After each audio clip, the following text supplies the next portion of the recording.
Paul. And we have a show every Wednesday called You Be the Judge. Me and myself, Dr. Paul, and Marylin, Pierre, attorney at law, is the host. But we have a group of family that's coming on to join us, and I just so love the company. So thank you, everyone, for joining us on You Be the Judge.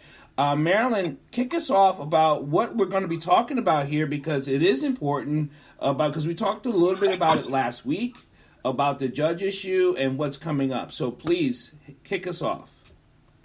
Well, first of all, I'm so glad to have so many people here. Thank you very much and welcome.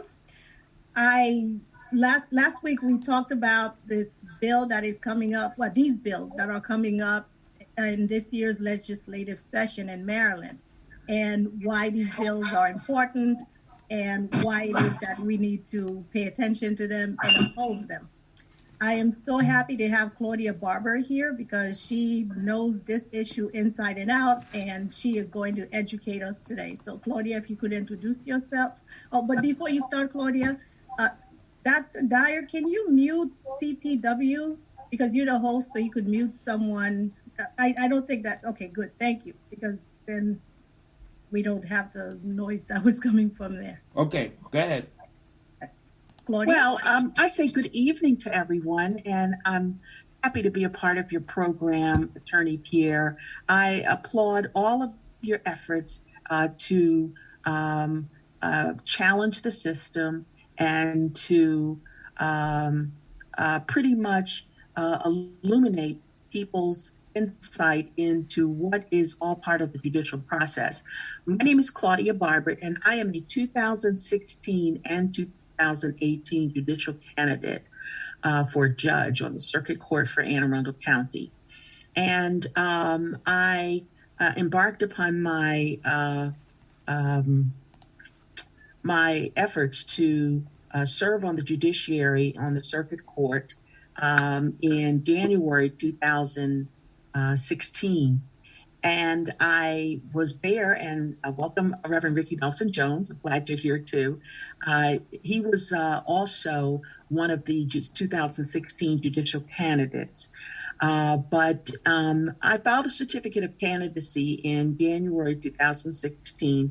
And going forward, there was quite a bit of turmoil, frustration, dirty tactics. So much happened during that time period.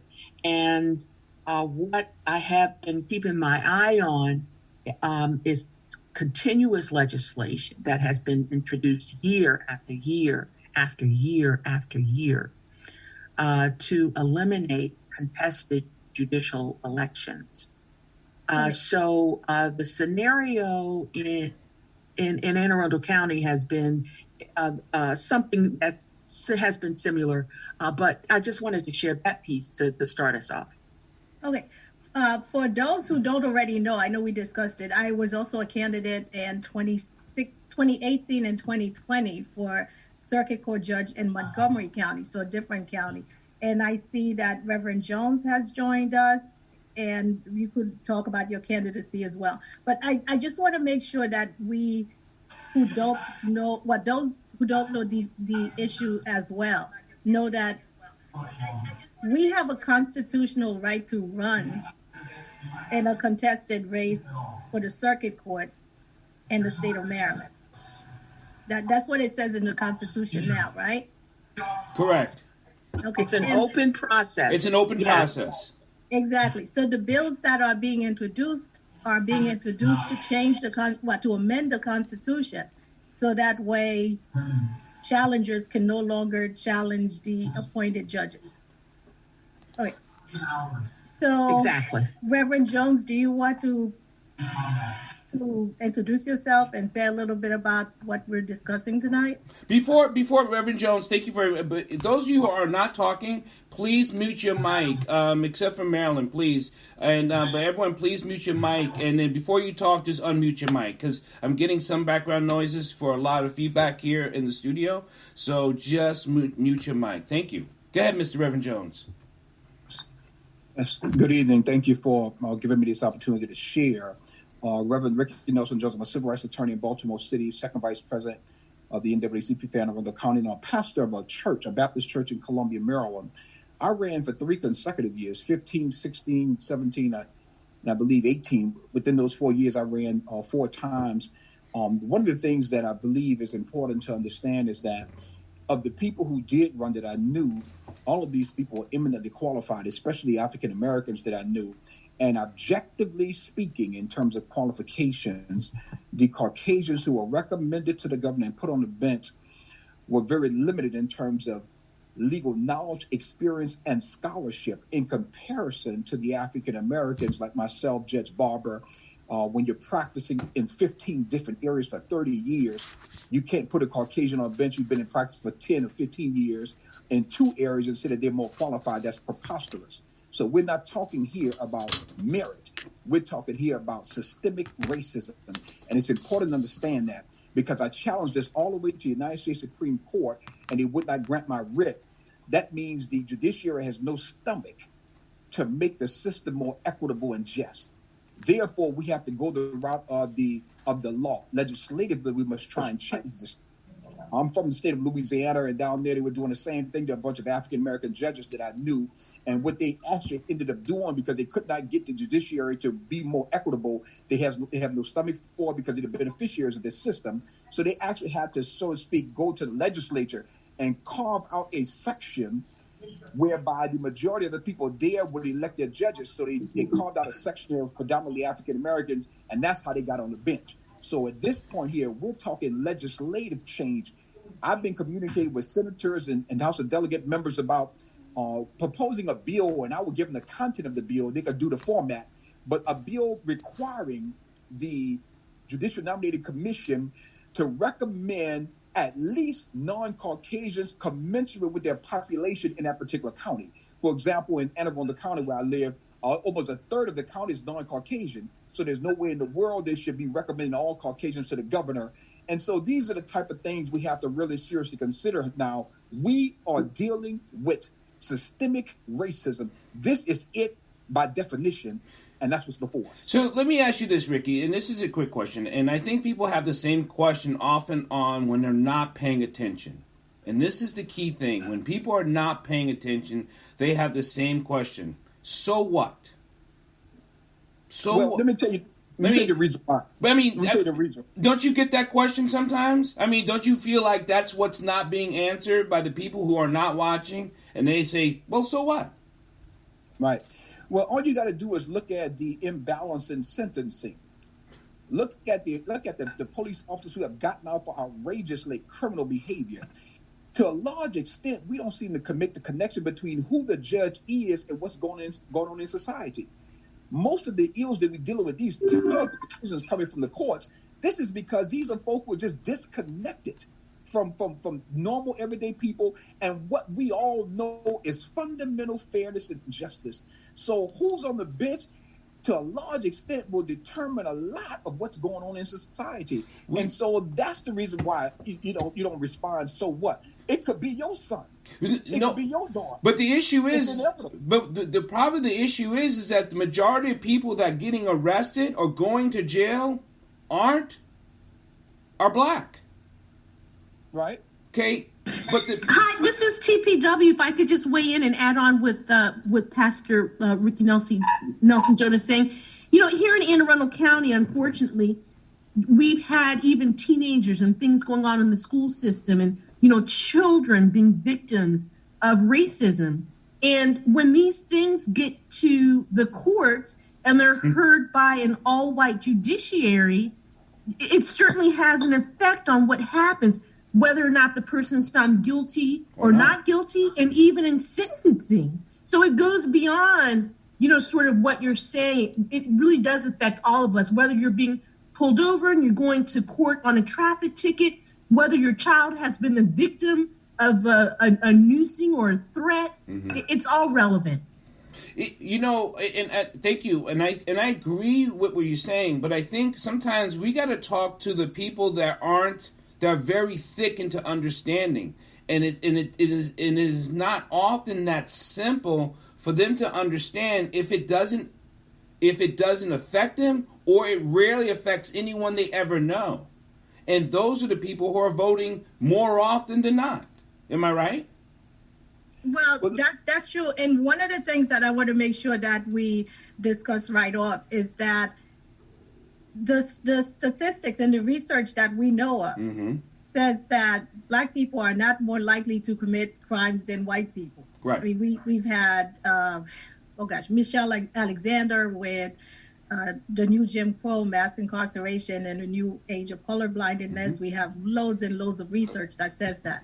So the fact that from the very beginning of the system to the end of the system, you see that people of color are so grossly overrepresented in the criminal justice system is also an issue. And today we're limiting the discussion to the criminal justice system because we only have a limited amount of time if we want to discuss the other portions in terms of divorces and, in civil cases and how people of color are affected. We could save that for another day, but today is just the criminal justice system. Because I hear sometimes like, oh, so what if, Black people are overrepresented? They're the ones who are out there committing the crimes. So I just want to make sure that we address that issue right on.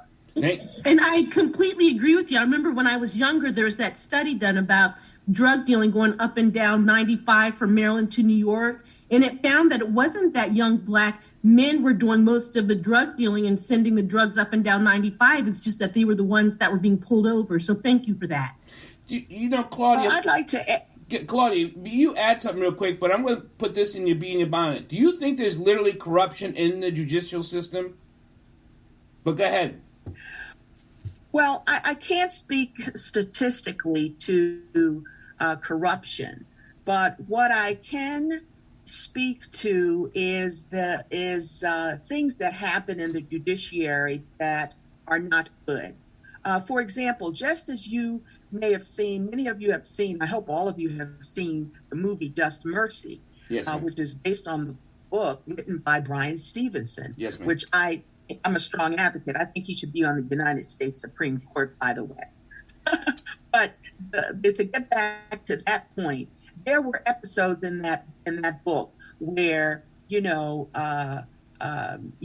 miscarriages of justice in allowing the courtroom to be filled with all white people, and then the Blacks that arrived earlier were excluded from the courtroom. And then when you confront this issue with the judge just pretends that he's going to guarantee you equal justice under the law.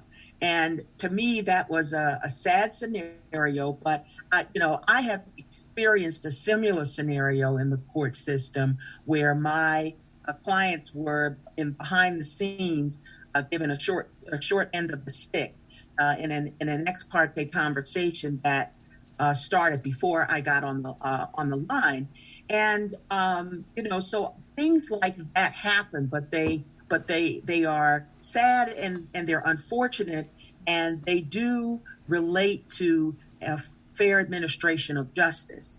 And to the extent that it happens and it's not rectified, now if I were the judge, I would have ordered everybody out of that courtroom and allowed the people to come into the courtroom in the order in which they arrived at the courtroom, so that you don't have this sheriff taking control and not caring about relevant litigants that or community members attending a courthouse session and being excluded. There's no exclusion there.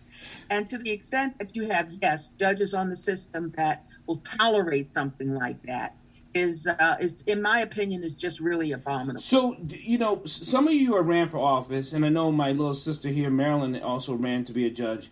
Do you think that this is because of money in elections when it comes to judges? Is there a way we can separate that completely? I mean, I personally don't believe in money in elections, but is it because of money that creates this corruption, or at least favoritism? Oh, now, if you're speaking about the money in elections piece, money is relative. And, I've often heard the argument at many committee hearings before Senate Judicial Proceedings and House Judiciary Committee. Well, there's a lot of money in politics.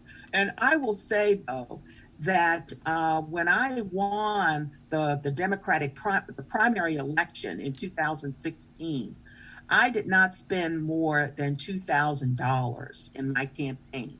Okay.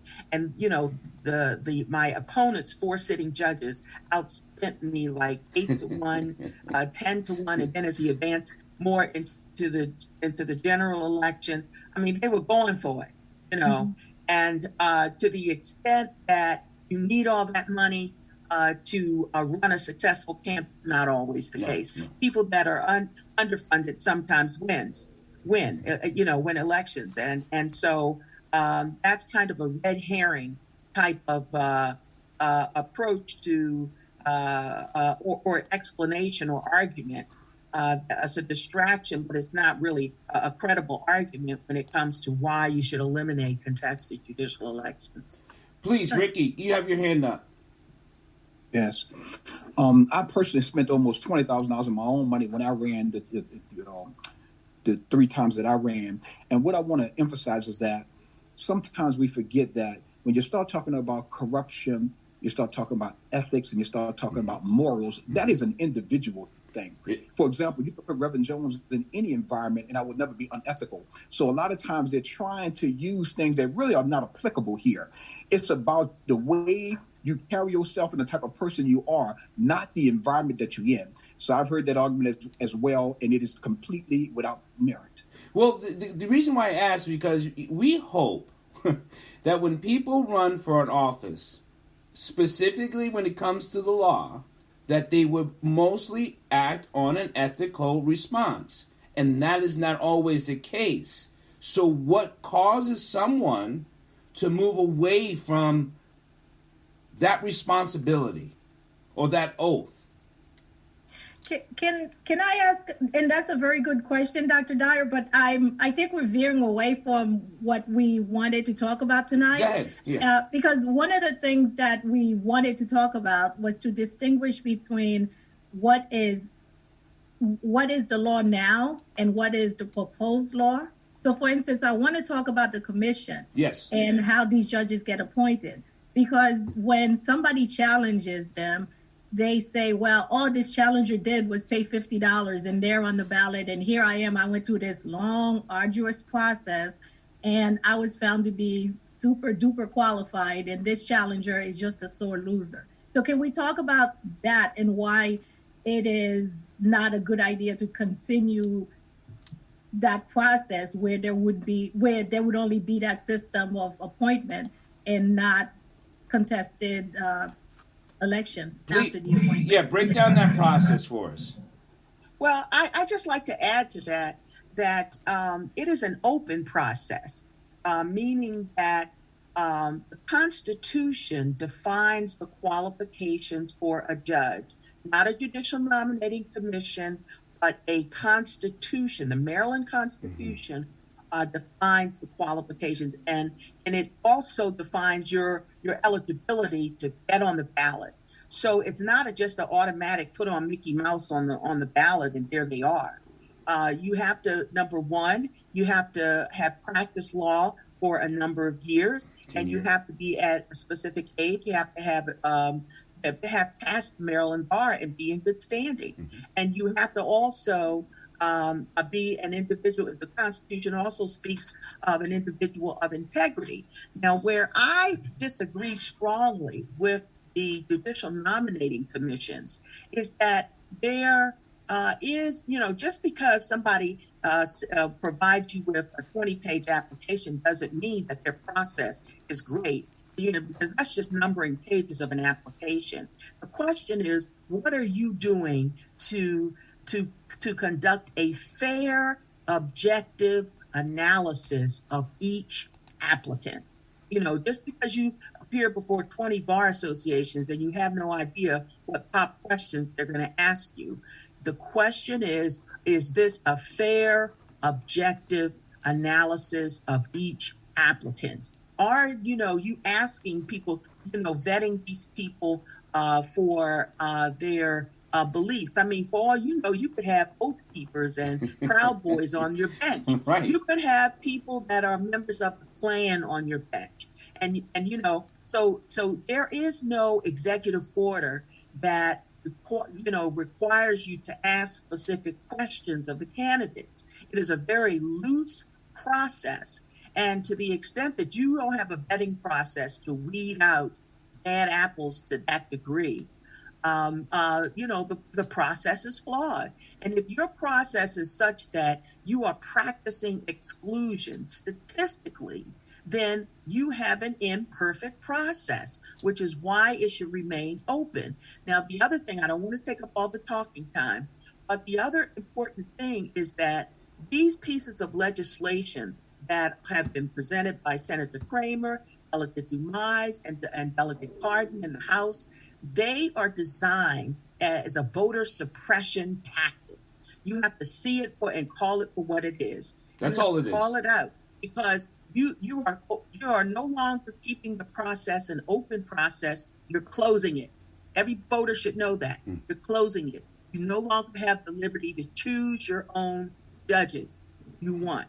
That you're closing the process such that the commission tells you these are the people that you vote yes or no for. And that's what the retention election process is about. And that's what these bills are about, to make the retention process the law of the land, and to eliminate contested judicial elections, which would close the open process. I know Mr. Scott has a question about how can we make this transparency, if someone can never answer that. But Ricky, go ahead.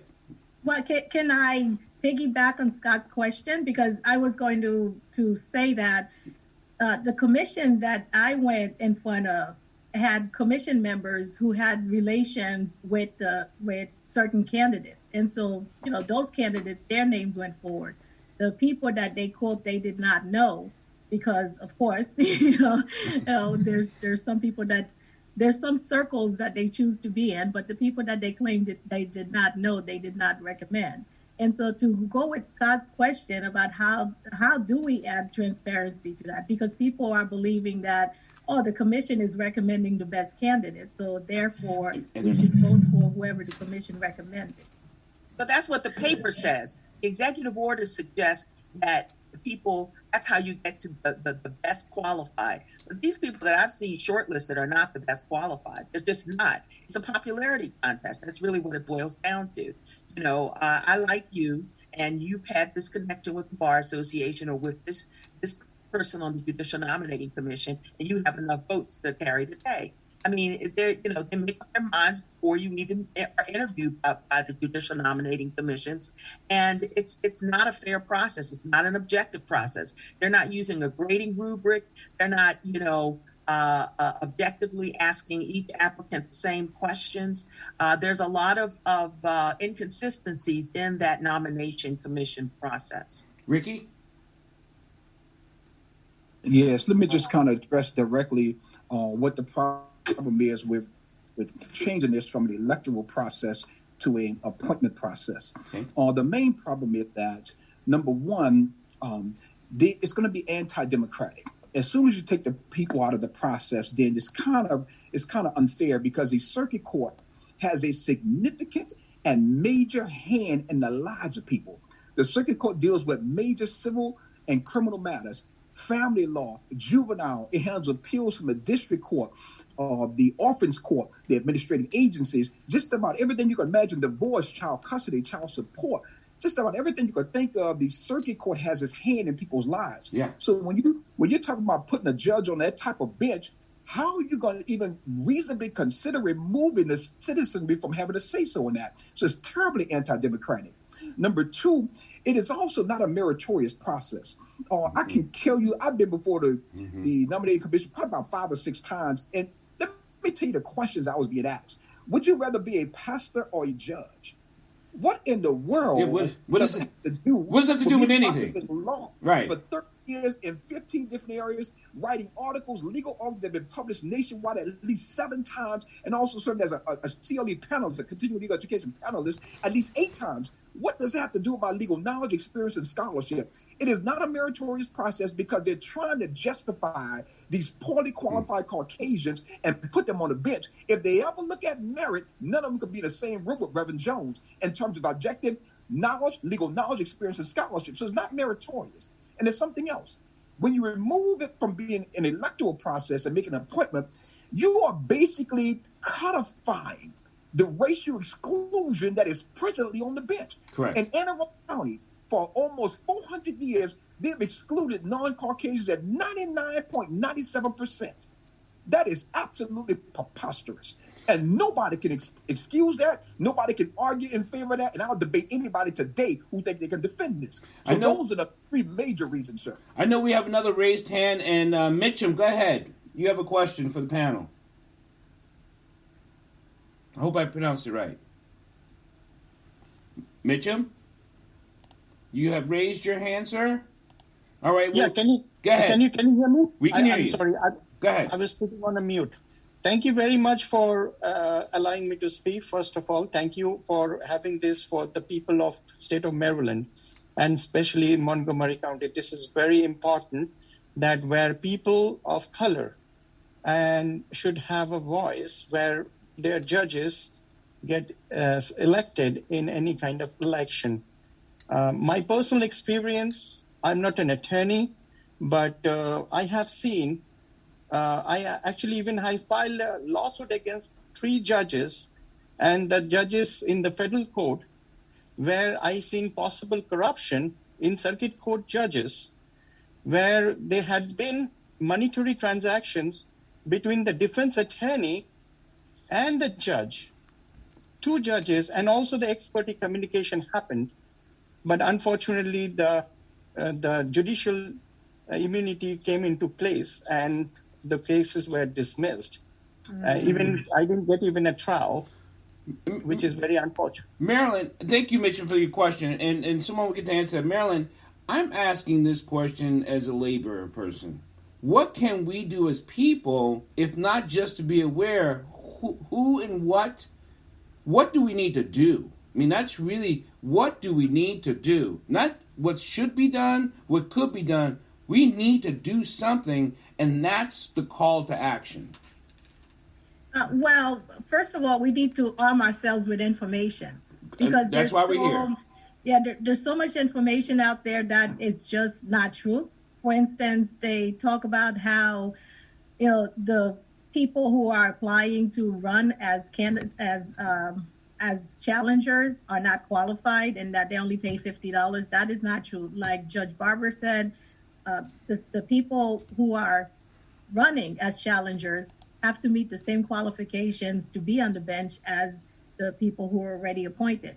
Therefore, you have to get the consent of the administrative office of the courts, as well as the consent of the Maryland State Board of Elections. You cannot get on the ballot unless you meet the requirements to become a judge. And yes, you have to pay $50, but so do they. Everybody has to pay $50.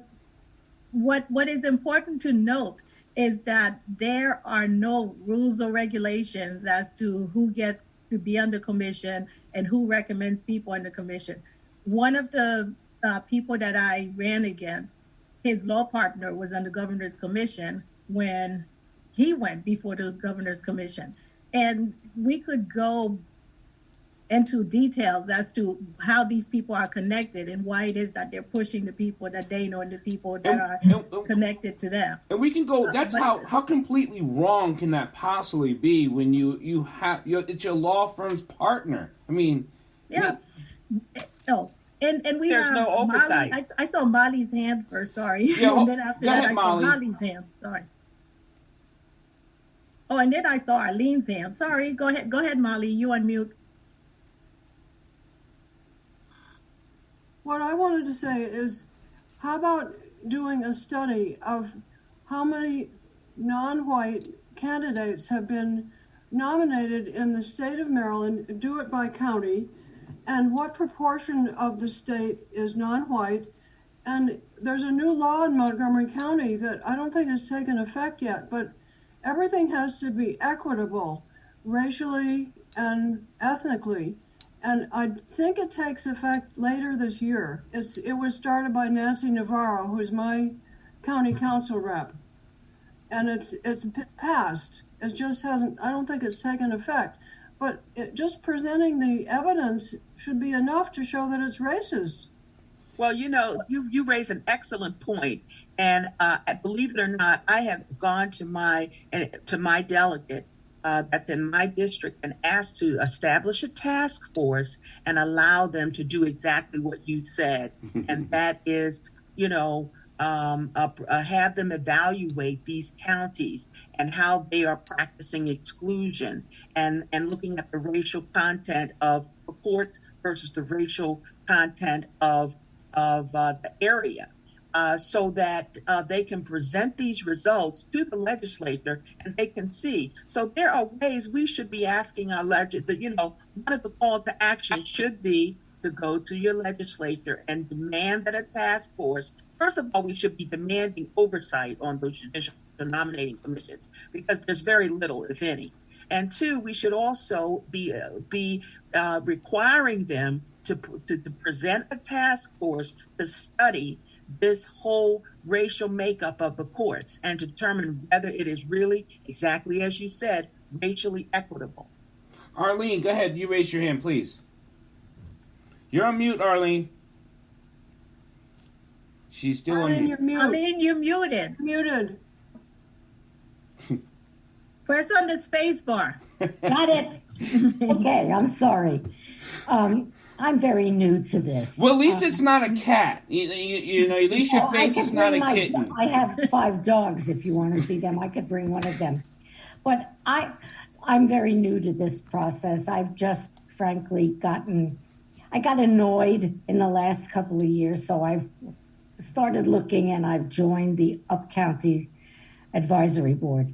So I've had a little tiny bit of political stuff. My thoughts are, none of us know who the candidates are. I met Marylin this year and at the Democratic Club, and she's the first person I've ever met who is running for a judicial place.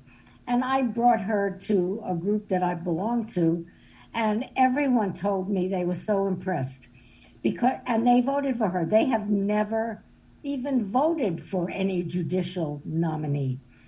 I think one of the issues is nobody knows anybody. And it's very difficult. You either see a name you don't know. I think, and maybe I'm 100% wrong because I tend to be religiously blind and colorblind. I like people. And I have a strong feeling that a lot of people don't vote because they have no idea who these candidates are. Ricky? Pardon me? Ricky he's got a comment. Thank you. Okay. Thank you, Arlene. Thank you. It's something about getting statistics. Let me tell you what I actually did before I filed a lawsuit against the state of Maryland, went all the way to the United States Supreme Court. I had a Freedom of Information Act request served on the administrative office of the courts, and they provided me the statistics. And the statistics showed that for like the last 10 years at the time, there had not been one African American who had been recommended to the governor to put on the bench. So in terms of statistics, we have the statistics. In terms of the figures, we have the figures. In terms of the facts, we have the facts. This is not something that requires a study. The exclusion of non-Caucasians, at least in Anne Arundel County, and if you exclude Baltimore City and PG County, is pretty much exclusion around the state. So we're not thinking about study here. We know what's going on, systemic racism. So what can we do about it? Because I've already traveled the legal route, we got to really focus on the legislative route now to get our delegates and our senators to realize the importance of having an equitable judicial system. Since people come to court for justice, they should not walk into the face of systemic racism. So we got to try to get a bill, push our delegates, push our senators to say, listen, we need a bill in place to make sure that when somebody's recommended to the governor, it at least is representative of the people that the court serves and is not this taxation route representation right, where the court is almost all white, right, and almost a half county is non-white. Before I get to Mr. Siegel, I have a question for you. And this is for all you Allen, especially attorneys here. Do you think this is done purposefully? I mean, we see the outcome. We recognize what is happening. We see the results of it. Is this a purposeful action on the others? Yes, I can easily say yes. Yeah, it just has to be. So if things are done purposefully, right, then they have actually tried to cover their tracks and to navigate the way around for not being impugned. Well, it's even more deep. I can take it a step further and argue that not only is it purposeful, but the way the laws are written, there are no penalties, there are no consequences for them doing exactly what they're doing. So when they practice exclusion, they get by with it because the only way to challenge the system is to, mount this severe lawsuit, and then you have to have the right judge that's fair-minded to evaluate it and call it for what it is. But yes, this is very purposeful. It is very intentional. It is a white superiority tactic. It is, something that that needs to be nullified to the extent that people should have equal access to the law. And this seriously impacts, for example, if you have police misconduct cases, why would you put that case? That's why you have all these disparity in sentencing that's becoming so obvious with this January 6th insurrection and how the judges are treating, there were no immediate arrests. That's the first obvious, inequitable situation. But then when you see all these people being released on low bond and then the type of charges that the prosecution is going forward with, they're minor, they're mild. They have probably 100 laws that these people have violated and felonies that they have committed. And not one single person has been charged with a capital police officer's murder. Not one. That I've heard of. Yep. And Mr. Siegel, hold on, Ricky. Mr. Siegel. I don't know how to raise my hand, but this is TPW night. I'd like to recognize when you have a chance, please. Yes. Mr. Siegel? Tabor, Mike Tabor. Sorry, it's my wife's computer. I did want to just say a lot of it is electoral unawareness. The general electorate doesn't pay attention to local elections. Much more important to a lot of people what's going on in Georgia. I mean, I've talked to friends who go down to organize, and I ask them, well, who's running here in Montgomery County to circuit court judge? And they're clueless, and they don't think it's important.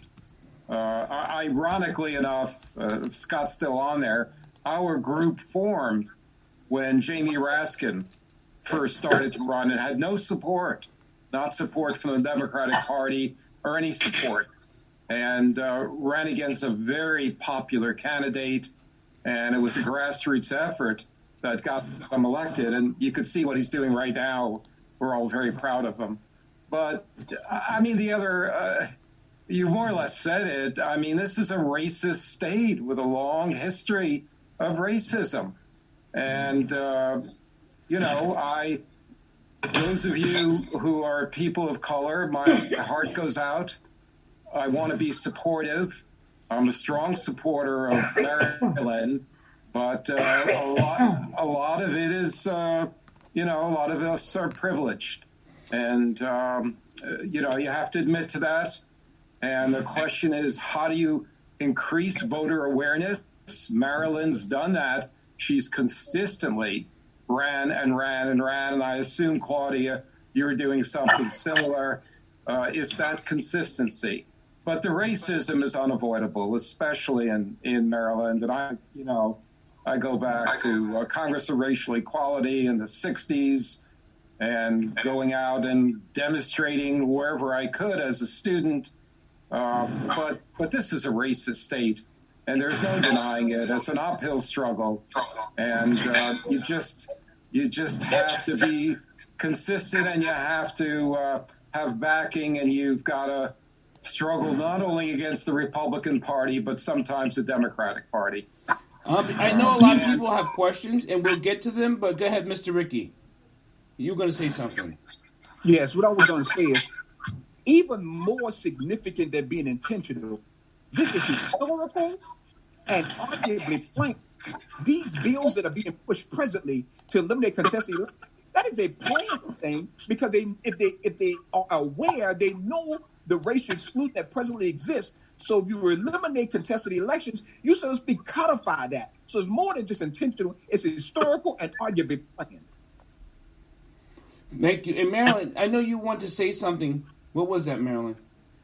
Actually, what I wanted to say was that Holly was supposed to go after Molly, and we've gone so many, and she's had her hand raised for so long. So, Holly? And sorry, go ahead. And then I know TP, you want to talk next, but go ahead, Miss Holly. I apologize.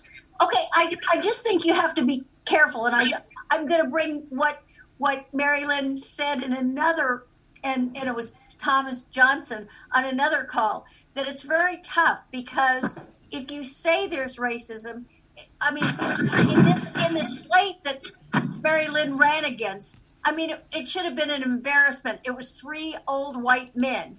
The only thing you could say is they were all incumbents seeking another term. So, you know, it's not like they were chosen then. It went back 18 years or so. So I just want to point that out, that it's really tough to say that, to really make it a substantial case that it's racism in her. I mean, do you disagree with me, Marylin? I mean, and the point is they do throw in some black women, but I just ask everyone in Montgomery County if they can say the number of black male circuit court judges, and no one gets the answer right, because if they say anything but 0, they're wrong, you know? So, but in that one case, and I believe, this is what I believe, that it's a function that we have 18-year terms. There's so little turnover, and most places have much shorter terms. Yeah, well, it's a 15-year term, and I want to, well, actually at this point we have to decide: do we want to continue talking about what we're talking about and then have a meeting next week to finish the discussion, since the hearing will be on January 24th, or do we want to address the bill themselves? Are we establishing a platform this week and then next week we'll discuss the bills themselves? Otherwise we have to get into the bills. I just have a really quick comment. This is TPW. Go ahead, TP. You know, thank you, sir. Perhaps I'm naive. I completely agree that the racism is historical. I grew up in this county. Believe me, I could tell you 1,000 stories. We don't have time for it tonight. But I would like to think that it's not intentional. Please don't kill me. I love everyone that's on tonight. Please don't kill me. I absolutely think that it's historical. I don't want to think that it is intentional. I do think it has something to do with the lack of information, maybe some ignorance. I think it's maybe some good old boys thing, you know, who you see at the yacht club and, you know, who you went to high school with. You know, Chris Rock has this skit, and I know I'm going to get it all mixed up, but, you know, there's this woman that wants to, a minority woman that wants to join this sorority, and she can't get in. And, you know, the women are like, oh, no, you know, we're not racist. It's not that we don't like you because we're black. It's just that we don't know you and you're not a member of the yacht club or something like that.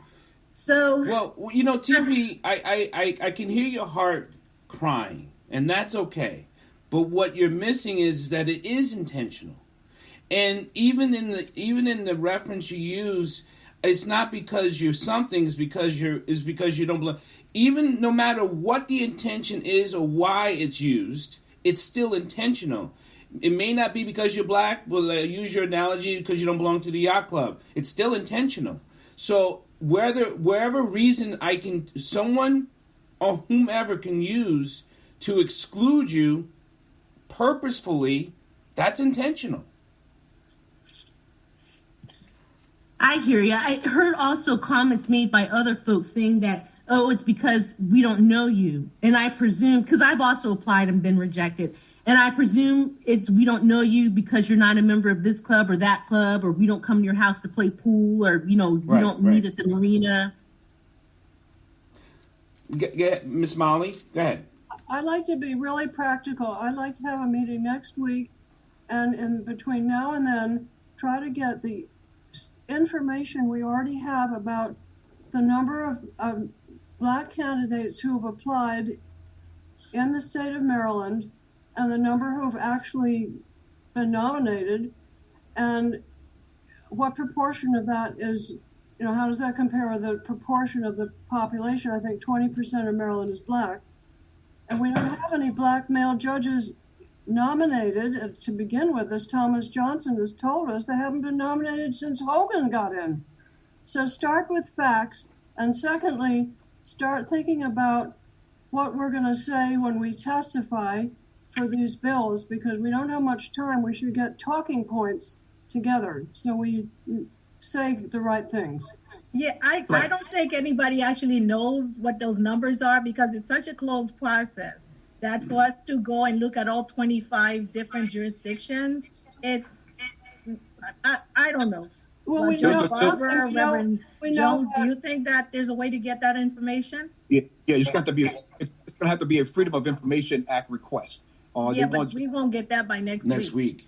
Well, why don't we just have a representative from each county provide the information? Because I sure do know that information from my county. They won't. No, I don't need it. I have it. I know it. But we should ask for it all now, as soon as we can, and get it, even if we don't get it in time for this hearing, start getting it and use it later, whenever, as soon as we get it. Mr. Allen, hold on, Ricky. Mr. Allen, please. I'd like to make a few comments about this and the bill. I think that there's not enough time to get the statistical information that we need that will pass muster. But the low-hanging fruit is that everybody on this call should weigh in on these bills and say that it's anti-democratic, that it's an example of voter suppression, and it's really inconceivable that somebody would would propose this legislation. This is not the way that our democratic process is moving forward. This is 500 steps backwards. And so we really should be calling out the people who are supporting this. I think one of the ways that we can make a splash about this, besides condemning those legislations and its sponsors, and I don't even believe that, with the exception of Kathleen Dumais, I don't believe that any of the other sponsors really have a dog in this fight, that they've been put up to it by some other people. I think that we could make some useful, the talking points that somebody referenced just recently, we could make some useful points about what the process should look like going forward. And that would include some of the things that were mentioned earlier in the call. I've got a list over here. Let me just go through them. Please. And throw them up so they can percolate in your minds over the next couple of days, if that's okay with you. Absolutely. Go ahead. So we need, these are the reforms that I think are needed. We need to post the results from the bar interviews. I mean, that would be useful information. We need public financing for judicial elections because everybody's not on an equal playing field. We need more disclosure of campaign contributions. We need to prohibit sitting judges organizations, which have really hurt independent candidates who are challenging nominees from the governor. I think there should be a public website on judicial evaluations. So when people say they don't know the judge, they could go to a website and they could look up a judge in any county and they could see how that judge is evaluated. We have been talking about in another forum about recommending that we change the terms for circuit court judges. Right now in Montgomery County, it's 15 years. What happened if it was changed to 12 years and then you had a retention election after 6 years? That would give an opportunity for these judges to present themselves to candidates. When we get to sort of the corruption aspect, and maybe that's too strong, but there should be prohibitions on circuit court judges in particular counties from getting contributions from the people who practiced before them. We should also suggest that there be prohibitions on foreclosure trustees, who are also partners of judges. So they can't be rewarding their friends. Looking over here that to get the legislature, because somebody said, there's no penalties, there's no sanctions, there's no evaluations. Maybe we should recommend an annual or biannual evaluation of all the judges in a public forum where somebody's going to have that conversation. Substantial, how do we change the system? You have more funding for public defenders. A lot more money so people don't have to represent themselves. This is my shopping list. And you got a long shopping list, and this ain't Whole Foods. And one more point, which I've been pushing. I was a candidate for clerk of the Circuit Court of Montgomery County in 2014 and 2018. So I've thought about this for a while. And one of the things that I would like to see considered is that we have cameras in the courtroom. So that gives an opportunity for the public to know more about the judicial system and then more about how these judges relate to people who come before them. So I think that everybody who can should send in testimony, sign up to do oral testimony, come down hard on these crazy bills, and then suggest a way forward so they have something to talk about. These bills should not exit the other side of the legislative process at all. And as Marylin pointed out in the very beginning, and maybe Miss Barbara, this is a constitutional thing, and there should be a much more serious process about taking away constitutional right. Miss Claudia, I'm going to ask you this question here is, there's many first steps, but we need to take one. And seeing the issues, what's our first step? Well, the first step is really to have more oversight and to also keep it an open process. So we have to continue to pursue the legislature to continue the open process, but also there's got to be greater oversight of commissions. And the way to recommend that is through legislative, right? Yeah, I mean, the idea that I had about having a task force, the end result will be they present recommendations to the legislature, just like you had the Kerwin Commission blueprint, just like you had the police reform legislation, that was presented to a task force or task group to present recommendations to the legislative body. These are the improvements you need if you're going to have an equitable judiciary. Because at the end of the day, these judges are also, there's a huge element here, which Mr. Bowser mentioned, is how they weigh credibility of evidence, and how they treat witnesses. Do they discredit Black witnesses? Do you have judges discrediting Black witnesses or not believing their story? As opposed, because it boils down to credibility and weighing evidence and how they're weighing that evidence. It still, to me, it just shines so much of a hard-hitting light on the legislative knows that they're doing this and know what they're not doing, right? Okay, so let's just go with they know exactly what they're not doing purposefully. And it's not to really answer the question why, it's to ask the question, how can we stop their why? Because they're doing it, how do we stop it? Especially when we got to go through the wolf who's guarding the hen house. So now we're back to a question is, how do we do that? Well, the other part to that is that we still have to be vigilant. Yes. And that's without question. I get it. The problem is that you still have these legislators that are repeatedly bringing the same legislation over and over and over and over and over. And then we got to go back to the State House or to the House Judiciary Committee, the Senate Judicial Proceedings Commission, and testify again and again and again, raising the same points. The only time you get traction, because they had a lot of co-sponsors of this similar legislation last year. The co-sponsors dropped off this year. It could be because this is an election it's coming up on an election year. It is. It also could be because there was a lot of activity where lawyers ran in contested judicial elections in this last election cycle, and they won. They unseated these incumbent judges. So they know that these contested judicial elections are here to stay. They have unseated these choices, and especially in the circuit court for Prince George's County, there were a number of 2 people lost their seats. And in Howard County, an incumbent judge lost to Quincy Coleman, an African-American judge, male now on the Howard County Circuit Court. Makiba Gibbs won a seat on the circuit court for Charles County, and she unseated a white male sitting judge.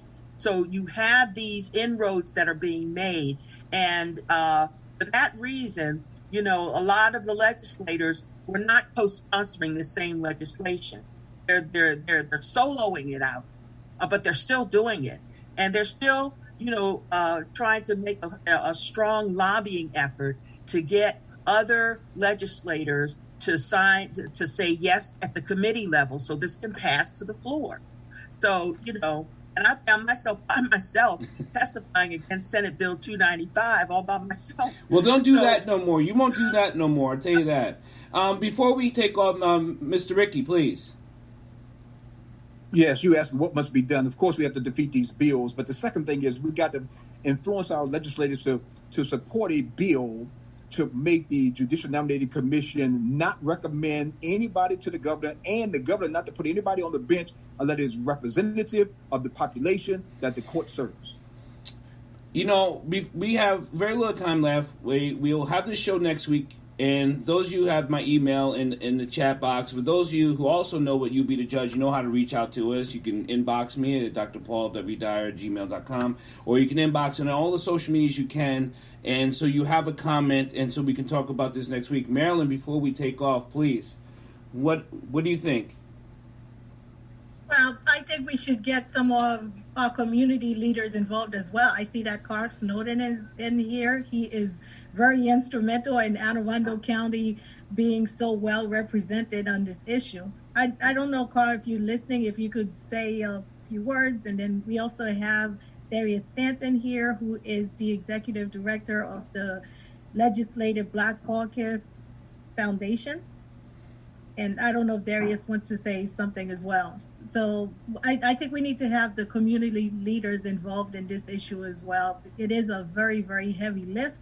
And the more people who understand the issue, the more people who can realize what will happen if these bills are passed, the more helpful it will be.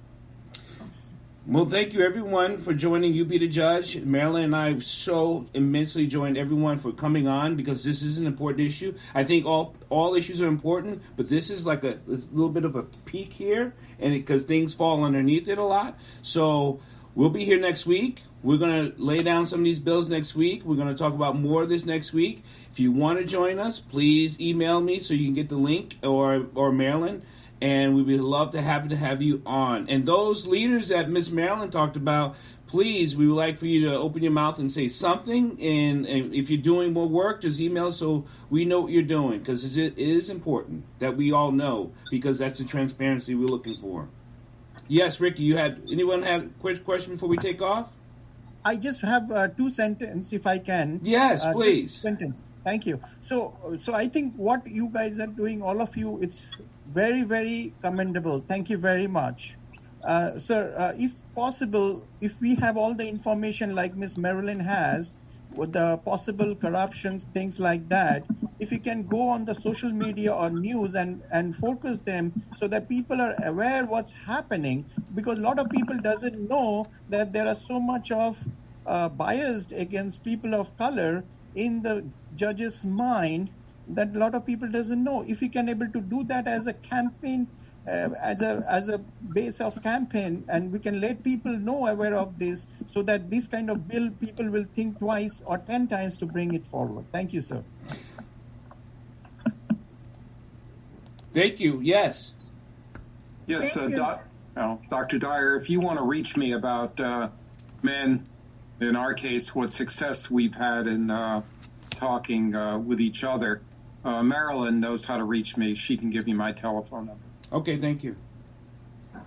Thank you so much, everyone. Everyone have a blessed evening. Stay safe, stay healthy. Great conversation. I love it, love it, love it. I just know we need to do more than talk. I'm a big proponent on action. So with the information you do have, if you need more, reach out to someone. Get more tools for your toolbox, but you got to use your tools. You just can't keep it in your toolbox and expect something to be built. Thank you so much. Everyone have a blessed evening. Dr. Dyer? Yes, sir.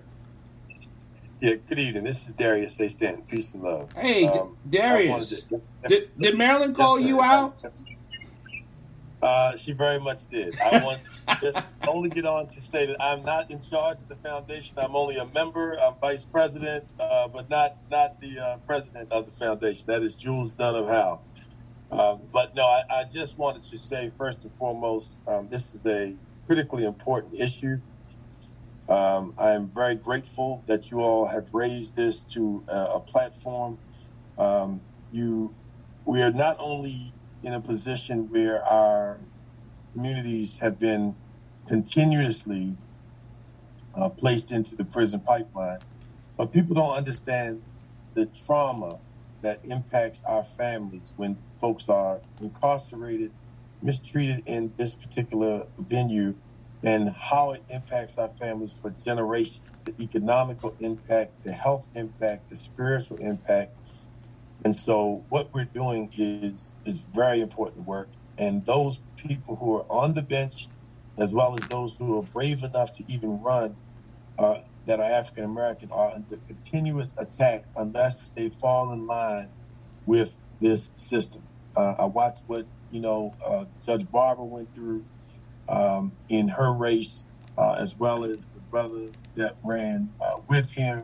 I watched what happened in this most recent election with Marylin Pierre. And so the fact that we were able to get those seats, as Judge Barber mentioned, overturned and put some other people on those benches that look like us, our children are at stake. Our families are at stake. Our legacy is at stake. And so the solution that I would recommend is that the information about the hearings, I'm saying this in every space that I can go into, we make sure that we get that out to organizations that are willing to communicate and testify and write letters and make phone calls to those who they're not normally hearing from, because we have to bring those folks who may consider something as troubling as this legislation is to move forward. And they need to hear from those voices that are not being heard. And I've never seen as much in my 30 years in this space,